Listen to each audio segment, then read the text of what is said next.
말을 듣고 분석하기 시작했습니다. 근데 우리 아이는 워낙 속도가 빨라가지고요. 제가 어느 정도 암에 대해서 좀 알만한 시기까지 기다리지 못하고 하늘나라로 먼저 보냈어요. 보내고 난 다음에 만난 거의 대부분의 암 환우들이 저희 가정이 겪었던 똑같은 시행착오를 반복을 하고 있다는 겁니다. 그래서 최소한도 우리 가정이 겪었던 이 시행착오를 반복하지 않았으면 좋겠다라는 차원에서 표준치료를 마치고 현재 방황하고 있는 암 환우들을 대상으로 무료로 프로그램을 시작을 했습니다. 근데 거기서 만난 수천 명의 암 환우분들이 갖고 있는 공통 분모가 있어요. 흔히 병원에서 하는 표준치료, 수술, 항암, 방사선을 마치는 순간에 자기는 다 나았다라고 착각을 하기 시작합니다. 왜냐면은 그 항암, 방사선을 하는 과정 속에서 상상을 초월할 정도의 부작용을 거치고 난 다음에 평상시같이 똑같이 되니까 다 나았다고 착각을 하거든요. 근데 암에는 분명히 발병 원인이 있을 텐데 발병 원인이 계속 지속되고 있는 삶 속에 표준치료를 마친 상태에서 그냥 돌아가게 되면 언젠가는 다시 재발이나 처리를 할 수밖에 없다는 거예요. 언젠가는. 여기 앉아있는 사람, 모든 사람이 건강한 사람의 몸에서 매일매일 암세포가 수십, 수백, 수천 개가 생깁니다. 우리 흔히 발암 원인 하게 되면 발암 원인 1위가 뭔지 아세요? 세계암협회나 미국 암협회에서 얘기하는 발암 인자 첫 번째가 뭐겠습니까? 전 세계 암 환자 중에서 35%의 사람이 이것 때문에 고생을 하고 있다. 담배? 1위가 음식입니다. 네. 조혜경 선생님이 얘기했던 2위가 바로 흡연입니다. 흡연은 30%. 그러니까 벌써 이거는 과학적으로 발암 인자에 대한 부분들이 이미 나타나 있는데 흔히 세 가지를 얘기합니다. 먹거리, 음식, 두 번째는 생활 습관, 세 번째는 환경, 정신적인, 육체적인 환경 자체, 이 세 가지를 후성 인자라고 얘기하거든요.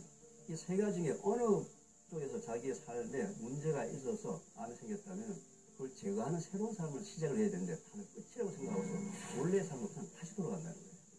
표준치료는 새로운 삶을 시작하는 시작이 되어야 됩니다.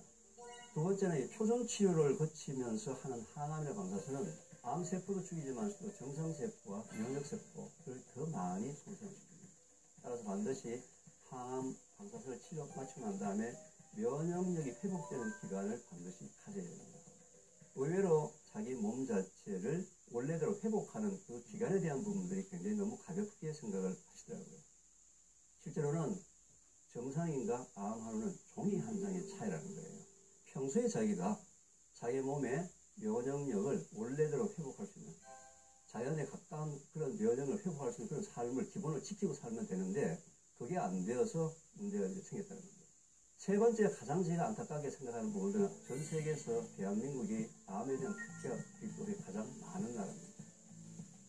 근데 암에 대한 투표학이 있겠습니까? 없겠습니까? 투표학은 없습니다. 도대체 우리가 얘기하는 대체법이나 민간요법의 그 많은 부분들이 부분적으로 근거는 있지만 그게 치료제는 될 수가 없다는 거예요. 제가 실제로 인터넷에 나와 있는 거의 대부분의 특효약이나 비법을 살펴봤을 때 거의 80 내지 90%는 화학적 근거가 없는 좀 포함된 이론이 좀 많다는 거죠. 실제로 암 환우가 걸어다닐 수 있고 자기 스스로 밥을 먹을 수 있을 단계가 회복할 수 있는 가장 좋은 그런 시간인데 그걸 전부 포기를 하고서 이것저것 좋은 걸 찾아다니다가 결국은 아까운 생명을 잃는 분들의 숫자가 너무 많습니다.